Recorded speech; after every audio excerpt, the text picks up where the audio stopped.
Sejam bem-vindas e bem-vindos de volta a esse nosso espaço de troca. Bom, no vídeo passado a gente conversou um pouco sobre o conceito de segurança alimentar e nutricional e como que isso se relaciona com as hortas caseiras. E mais, o que a gente pode fazer dentro da nossa casa para que a gente possa ter esse espaço de conexão, de troca com as plantas, como que a gente pode fazer para produzir um pouco, pelo menos, dos nossos próprios alimentos e como que isso interfere na nossa saúde, na nossa rotina e no nosso bem-estar.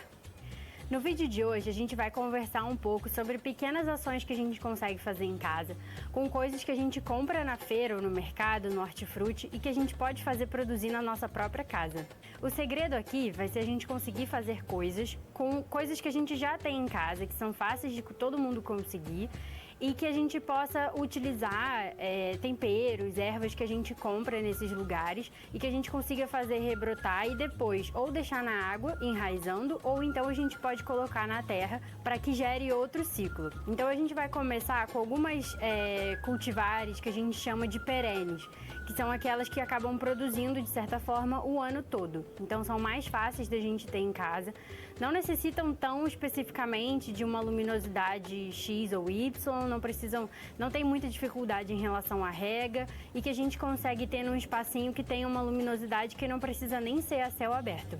A gente vai usar a cebolinha, a hortelã, o manjericão, a cenoura, a beterraba e o alho. Primeiro a gente vai começar mostrando o hortelã. O que a gente pode fazer para que ele crie raízes na água? Primeiro, o que a gente precisa observar é que esses nozinhos que tem aqui na planta são onde vão nascer ou outras folhas ou outras raízes. A gente quer, na verdade, que o hortelã aqui crie raízes na água. Então, para que a gente possa focar a energia da planta para criar as raízes, a gente vai fazer o seguinte: a gente vai tirar todas essas folhas até a parte de baixo e vai deixar só a parte de cima das folhas. E que é para que ela concentre toda a energia dela nesses nozinhos para que possa gerar raízes e também outras folhas novas. Vamos começar tirando essas folhas aqui do lado. Algumas, inclusive, já estão nascendo pequenas folhinhas nesses nozinhos.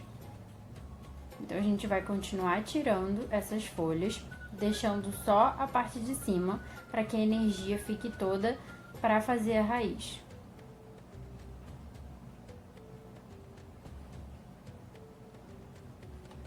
Bom, a gente vai precisar cortar um pouquinho da planta próximo a um nozinho desse. A gente vai sempre olhar de baixo para cima da planta e cortar próximo a um nozinho desse.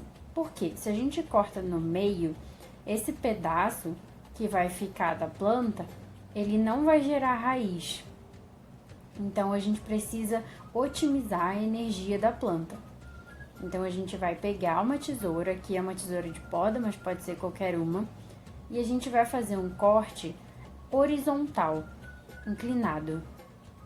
A gente tem que fazer o corte próximo ao nó, nunca um corte reto, e sim sempre inclinado. E próximo ao nó, a gente vai e corta essa planta. Esse pedaço de baixo vai ser o que vai dar a raiz e ele vai ficar dentro d'água.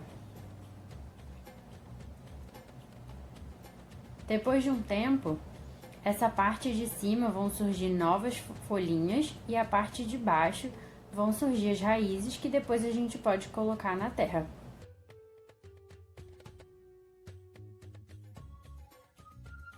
Seguindo para o manjericão, a gente vai fazer um processo bem parecido com o hortelã. A gente vai partir do mesmo princípio. Para que a planta tenha as raízes embaixo, a gente vai tirar essas folhas da parte de baixo da planta, para que ela possa focar a energia na raiz e deixar só a parte de cima dela. A gente pode começar tirando essas folhinhas de baixo e é óbvio que a gente vai utilizá-las para as preparações.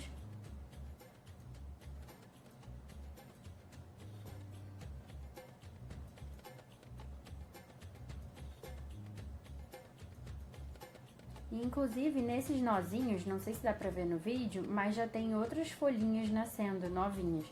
Então isso também vai dar força para a planta para que essas folhinhas possam crescer. Bom, depois que a gente tirou tudo, a gente vai fazer a mesma coisa que a gente fez na hortelã. Olhando de baixo para cima, a gente vai cortar próximo a um nozinho. E sempre antes do nó, lembrando disso, que é para otimizar a energia da planta. O ideal é que a gente não deixe um pedaço muito pequeno em cima, então não tem necessidade de pular muitos nozinhos para cortar. Lembrando que o corte nunca pode ser um corte reto, e a gente vai cortar sempre antes do nozinho. Depois é só pegar um recipiente com água e colocar a planta ali dentro. Com o tempo, depois de colocada na água, vai acontecer a mesma coisa da hortelã. Outras folhinhas vão surgir, é importante sempre deixar essa parte de cima, e nos nozinhos de baixo vão surgir as raízes para que depois a gente possa transplantar.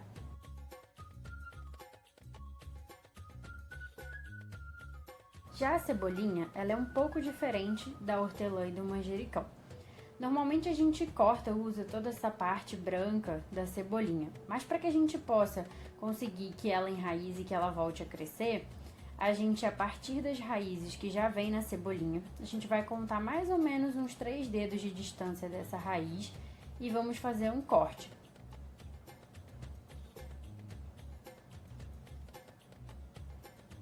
Mais ou menos nessa distância, para que as folhas possam voltar a crescer, a gente vai fazer o corte. Depois de cortada, a gente vai pegar essa parte da cebolinha, e eu não sei se vocês conseguem ver, mas a parte interior dela tem uns aneizinhos verdes, que vai ser da onde vai brotar umas folhinhas iguais a essa. Então a gente vai pegar essa parte de baixo que tem a raiz num pote com água. Relembrando, a gente vai pegar essa parte e as raízes vão ficar em contato com a água. Se você tiver um recipiente menor, que ela não afunde, não tem necessidade de você prender. Mas aqui, como o meu pote é grande, eu vou prender com um palito para que ela não afunde. É importante lembrar que a gente precisa trocar essa água todo dia. E se onde você está tem uma temperatura um pouco mais quente, você pode observar para ver se não vai dar algum cheiro. Senão você pode trocar a água até 2 vezes por dia se necessário. E pronto! Agora a gente deixa a cebolinha em contato com a água e em alguns dias ela já começa a rebrotar. Com o alho, o processo é um pouquinho diferente do que a gente tem feito. Cada dente desse de alho da cabeça vai brotar uma folhinha verde, bem parecida até com a cebolinha que a gente conhece. O que você pode fazer é que depois que brotar cada dente de alho, você pode pegar, separar um por um, e você pode plantar, ou seja, cada dente de alho vai formar uma cabeça de alho. Outro uso interessante do alho é que essa folhinha que vai nascer de cada dente, você pode usar como um tempero na comida. Ela tem um sabor um pouco menos intenso do que o próprio dente de alho em si, mas é ótima para os temperos. E depois, como eu disse, quando começar a nascer, você pode, com a raiz quando estiver maior também, você pode pegar o dente por dente e plantar para que forme uma cabeça de alho. É importante observar que embaixo da cabeça do alho é onde estão as raízes.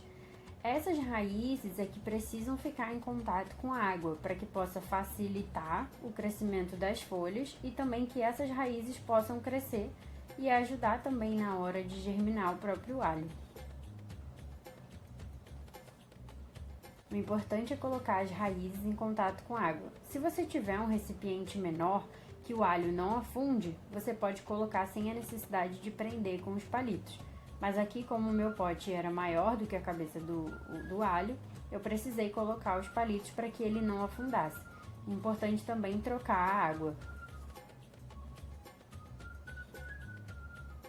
E lembrando que a raiz vai ficar em contato com a água e cada folhinha vai nascer de um dente de alho.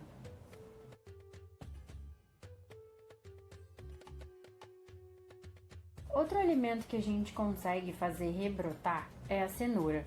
Não que a gente vá conseguir uma cenoura inteira de volta, mas as ramas que nascem no topo da cenoura a gente pode utilizar na culinária. Então a nossa ideia aqui é essa. Bom, a gente pode usar essas ramas da cenoura para fazer um molho, para fazer um refogado, para fazer uma sopa, uma salada. A gente vai cortar o tampo da cenoura para que esse tampo fique em contato com a água e que essas ramas brotem. A gente não vai ter uma cenoura mesmo nova, mas essas folhinhas vão servir para a nossa alimentação. A gente vai fazer um corte no tampo da cenoura. Não precisa ser muito grosso, não precisa ser um pedaço muito grande. Aqui acabou que a faca correu e o pedaço que eu cortei da cenoura não tinha necessidade de ser tão grosso assim. Mas é só importante lembrar que seja um tampo suficiente para que não fique só essa partezinha das folhas. Lembrando que esse tampo, a parte de baixo é a que vai ficar em contato com a água, para que as folhas, depois de um tempo, possam voltar a rebrotar.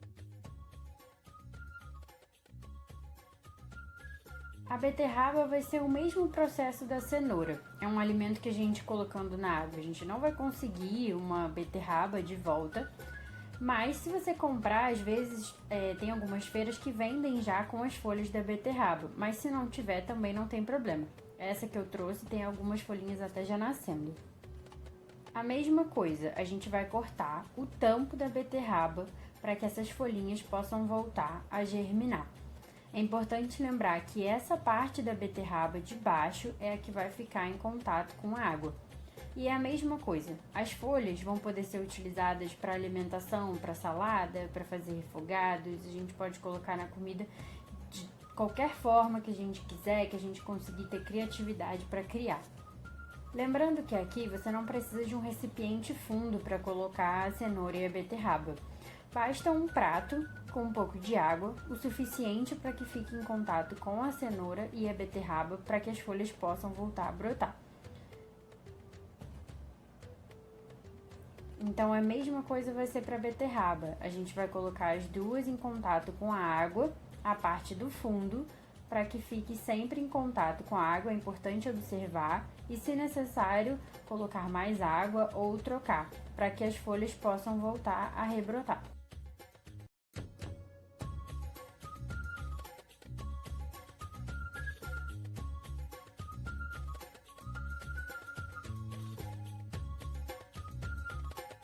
Bom, espero que vocês tenham gostado desse vídeo, espero que esse conteúdo tenha incentivado vocês a pelo menos procurar, tentar.